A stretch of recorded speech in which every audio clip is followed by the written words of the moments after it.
King Nebuchadnezzar made an image of gold 60 cubits high and 6 cubits wide, and set it up on the plain of Dura in the province of Babylon. He then summoned the satraps, prefects, governors, advisors, treasurers, judges, magistrates, and all the other provincial officials to come to the dedication of the image he had set up. So the satraps, prefects, governors, advisors, treasurers, judges, magistrates, and all the other provincial officials assembled for the dedication of the image that King Nebuchadnezzar had set up, and they stood before it. Then the herald loudly proclaimed, "Nations and peoples of every language, this is what you're commanded to do. As soon as you hear the sound of the horn, the flute, the zither, lyre, harp, pipe, and all kinds of music, you must fall down and worship the image of gold that King Nebuchadnezzar has set up. Whoever does not fall down and worship will immediately be thrown into a blazing furnace." Therefore, as soon as they heard the sound of the horn, flute, zither, lyre, harp, and all kinds of music, all the nations and peoples of every language fell down and worshipped the image of gold that King Nebuchadnezzar had set up. At this time, some astrologers came forward and denounced the Jews. They said to King Nebuchadnezzar, "May the king live forever. Your majesty has issued a decree that everyone who hears the sound of the horn, flute, zither, lyre, harp, pipe, and all kinds of music must fall down and worship the image of gold. And whoever does not fall down and worship will be thrown into a blazing furnace.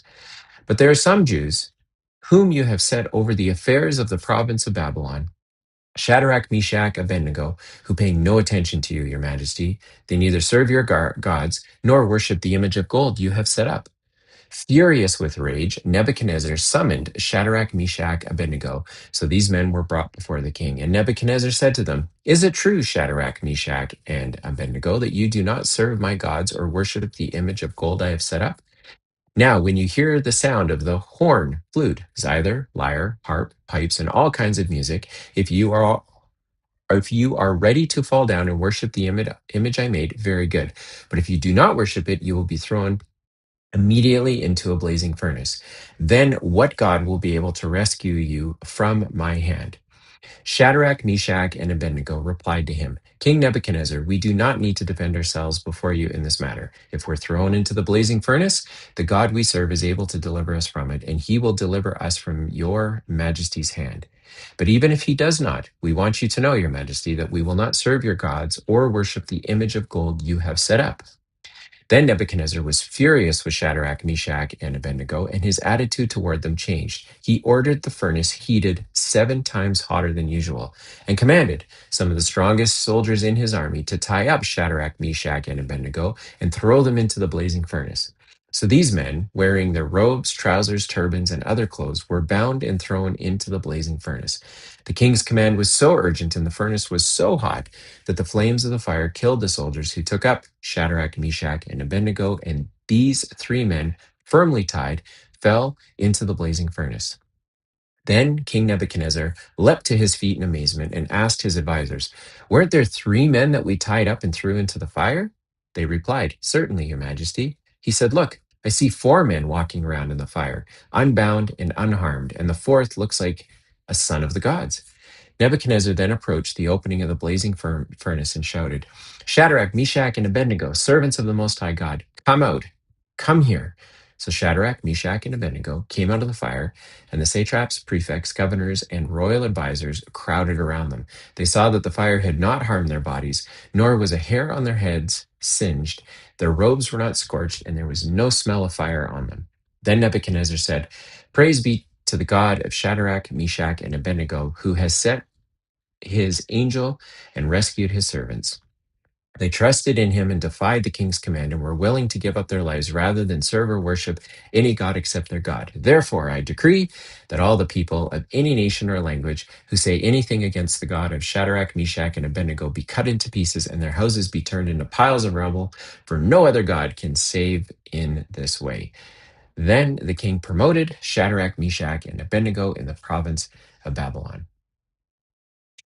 That is Daniel 3.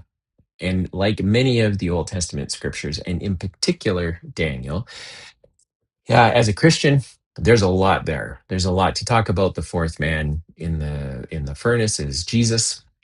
the idol and Nebuchadnezzar and what happens with Nebuchadnezzar in the back half of his life and how God gets to him and changes him. And there's lots going on there. My goal is to come to the scripture as a business owner and understand what does it teach me? How do I navigate through the scriptures as a directive to how I should be leading as a business owner, or how I should be building or managing a business or starting a new one or exiting one? Where do I how can I fit all of these questions that I have into something that is reflective of what God tells me in the Bible, and even better, we see reflected in the life of Christ. And today, as I read Daniel 3, I am prompted to consider the idea of what pressure does my reaction reveal about the foundation I've actually built, or the cracks that maybe I've been papering over. When you think of again, I know some people come to Christianity and they say, well, there's just things in the Bible that don't make any sense, or there's ideas that conflict with each other. And so this is not meant to be a theological unraveling, but rather meant to be a conversation piece that I'm having with myself and recording for your benefit or whoever wants to hear it.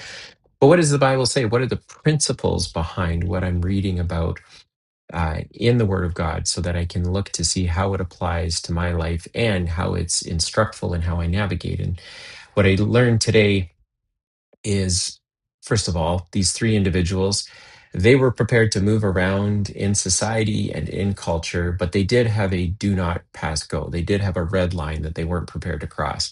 And that was the red line of saying, there's only one God. And in that time, Yahweh, um, he is God. And so, Nebuchadnezzar, if you're going to set up an idol and make me bow down and worship it like it's a god, we're just simply not going to do that. To which the king was like, well, then great, then here's the penalty.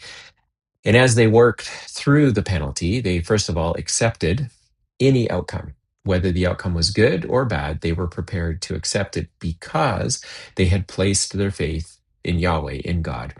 And right there, that's instructful for me, that as I make decisions, specifically when you're building or managing a business, there's often times where you're faced with these decisions that can be a result of fear, primarily a result of ego.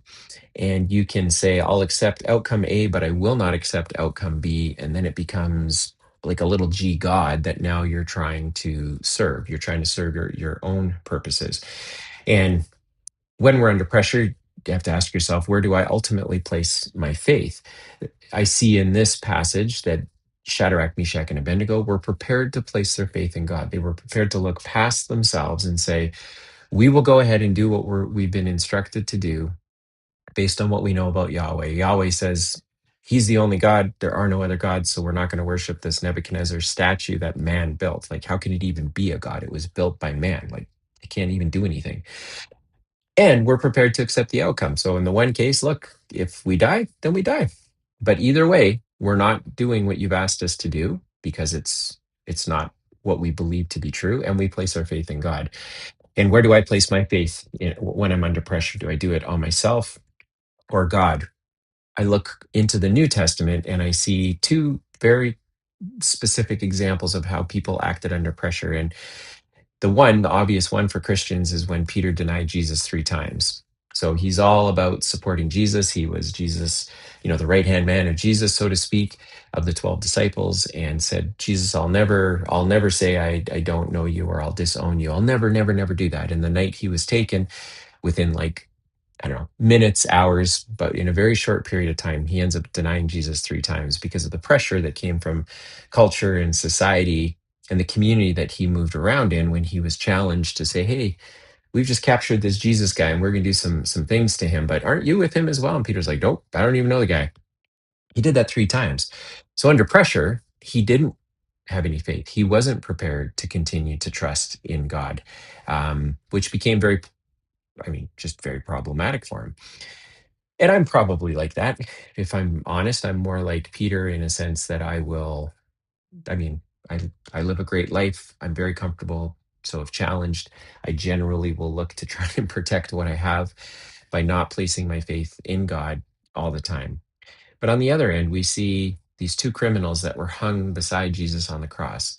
So there were three people that were hung or crucified on the day that Christ was crucified, and there were criminals on either side of Jesus. And one of them, again, you're about to die, right? Like the pressure doesn't really get any greater than that. And he had a conversation with Jesus, and Jesus said, "Today I'll see you in heaven."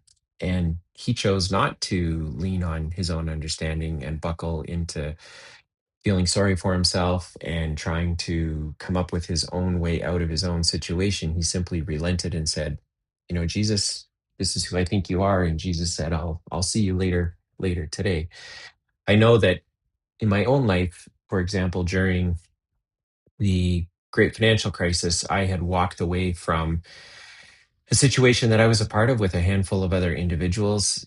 It was the most amount of money that Lisa and I had ever invested in something, and we were not only going to lose that investment, but we had borrowed to make that investment, and we were going to lose that too.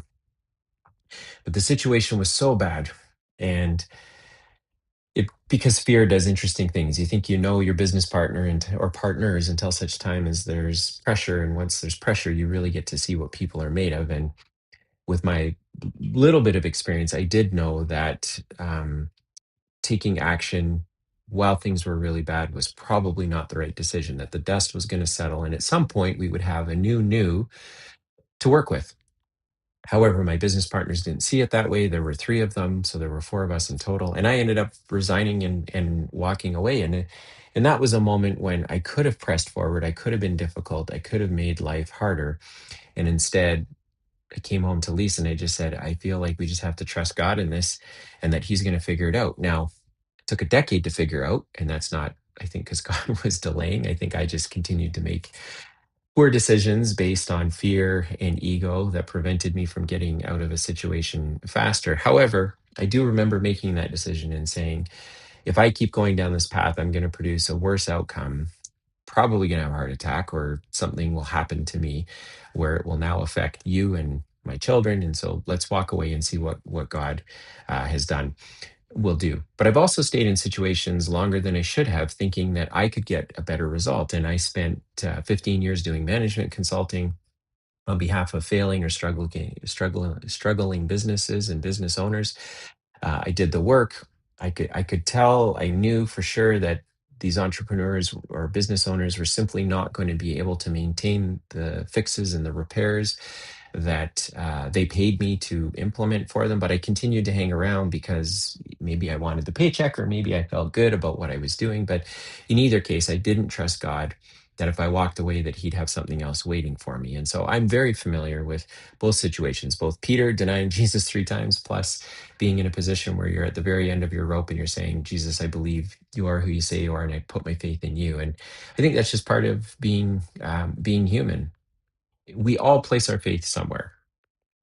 I'm coming to the Bible this year to understand how to strengthen that foundation of faith that I have as a business owner by using the Word of God as my scaffolding, and the life of Christ as my example of how to move around in the world. But we all have it. We all, sometimes in my career, I've had situations where I place faith in my skills or in my experience or in my relationships, and I do that aside from God. And every time I do that, it just comes back to bite me. And so it really begs that question, if we all place our faith somewhere, where do we place it? And where we're placing our faith, does it hold up? Is it true? Like, does it actually hold up under pressure? I continue to want to live a life surrendered to Christ, to follow his example.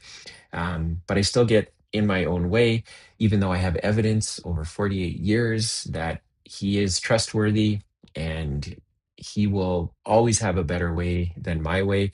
And if I don't hear his voice audibly, I can come to his word and I can see what he has done and take the principles that I learn from what I read in the word and apply it to my own life. But what do you do when life is hard? I think if you're to lean on yourself, at some point you run out of runway with yourself and you either fall into despair or you fall into depression because there's nothing that you're prepared to put your feet on. For me, I think I've been blessed that I've always been prepared to say, okay, God, I'm at the end of my runway, but now maybe you take over. And it's frustrating because I wish I didn't have to take so long to learn all of these things. But at the end of the day, what do you do when you're under these pressure-filled moments? Just the next thing. And I've been in lots of situations as a business owner, building, managing businesses, getting to those sleepless nights on payroll, having a big deal go bad that was supposed to provide a windfall that would help pay some bills. I know intimately all of those feelings and emotions. However, being able to wake up the next day and understand that 6 months from now, I'm not going to feel like I do today. And that God, as long as I keep doing the right thing, serving people, subduing problems, removing friction through products and services, and building stable, durable businesses, that God, you've got the rest of it. I just need to do the next thing. And I'm reminded today in Daniel 3 that he does come through. And if you continue reading Daniel and obviously the rest of the Bible, it's just a repeated story over and over and over again about how we try to work so hard not to trust that God is going to do what he's going to do.